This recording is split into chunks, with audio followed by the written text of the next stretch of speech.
मेरा प्रश्न मुख्यमंत्री जी से था कि उत्तर प्रदेश में आए दिन महिलाओं और बच्चों का यौन शोषण बढ़ता जा रहा है, उसके दर को रोकने के लिए और उनकी मदद करने के लिए सरकार ने क्या कोई योजना बनाई है। मुख्यमंत्री जी, मैं आभार व्यक्त करना चाहूंगी कि आपने जवाब में लिखा कि हाँ, दर बढ़ता जा रहा है।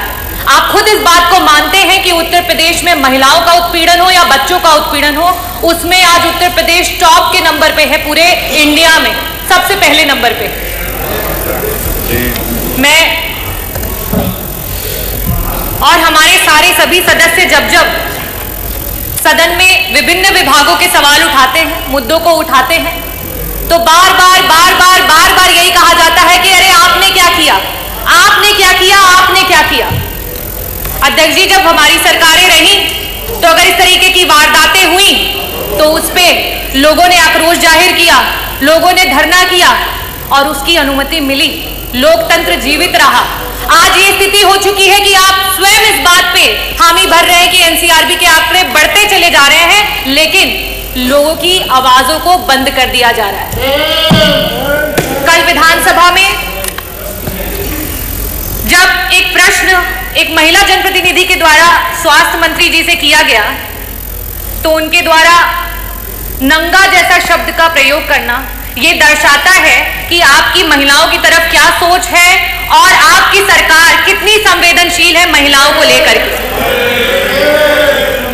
अध्यक्ष जी, हम समाजवादी हैं, हम संविधानवादी हैं। आपके झूठ को तेज आवाज में बोलने पे हम डरने वाले नहीं हैं, हम आंदोलन करेंगे।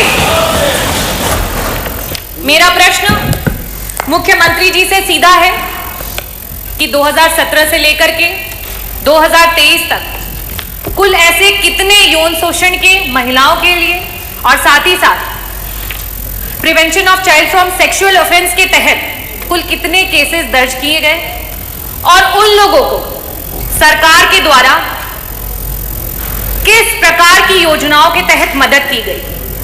क्या कोई काउंसलिंग सेशंस ऑर्गेनाइज किए गए उनकी मदद के लिए? क्या उन्हें बेहतर शिक्षा और चिकित्सा प्रोवाइड की गई? क्या उसकी सरकार ने जिम्मेदारी ली? क्या कोई स्किल डेवलपमेंट प्रोग्राम्स या फिर एडवांस हायर स्टडीज के माध्यम से उन्हें मदद की गई कि वो अपना भूतकाल जो इतना सदमे वाला है उसे भूल करके एक बेहतर भविष्य की तरफ सोच सके? मेरा दूसरा प्रश्न आपसे यह है कि अभी हाल फिलहाल में बलिया की न्यूज सभी सदस्यगण यहां हैं, वो जानते हैं कि आज बॉर्डर्स कहीं से भी सुरक्षित नहीं है और साथ ही साथ आपको शायद अपने अधिकारियों पे भरोसा भी नहीं है कि एसपी बलिया होने के बावजूद भी बाहर से एक टीम भेजी गई और वहां पे जांच कराई गई। इन बातों के मद्देनजर मैं ये पूछना चाहती हूं कि ये अपने आप में दर्शाता है कि ह्यूमन ट्रैफिकिंग आए दिन बढ़ती चली जा रही है। तो 2017 से लेकर के 2027 के बीच में टोटल महिलाओं और बच्चों को लेकर के कितने केस हैं, मुकदमे हैं लापता गुमशुदगी के जो दर्ज हुए और उनमें से कितने लोग आज भी गुमशुदा हैं आपके 8 साल के टेन्योर की सरकार में जिनको आप नहीं ढूंढ पाए हैं? कृपया इसका जवाब दें। धन्यवाद। माननीय मुख्यमंत्री जी। अध्यक्ष जी,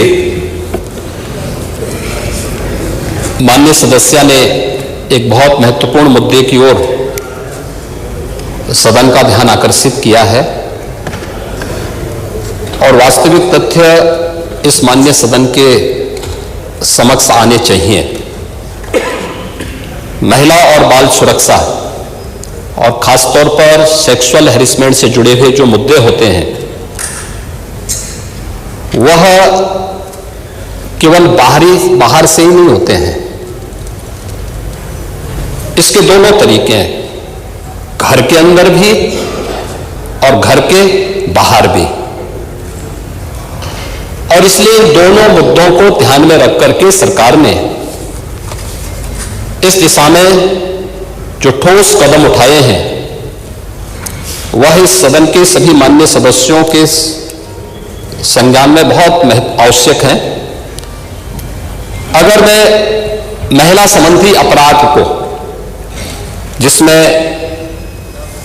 घरेलू हिंसा से जुड़ी हुई जो या सेक्सुअल हैरेसमेंट से जुड़ी हुई जो मामले होते हैं, इन सब की तुलना करूं तो सबसे पहले माननीय सदस्य को मैं इस बात के बारे में अवगत करा दूं कि 2016 की तुलना में दहेज जैसी घटना के बारे में देखें तो 2016 की तुलना में 2016 में कुल घटनाएं घटित हुई थी, उनकी तुलना में 23-24 के बीच में लगभग 17.5% की कमी घटनाओं में आई है। बलात्कार की घटनाओं में 2016 की तुलना में अगर 23-24 में हम उसकी तुलना करें, इसमें 25.30% की कमी दिखाई गई है।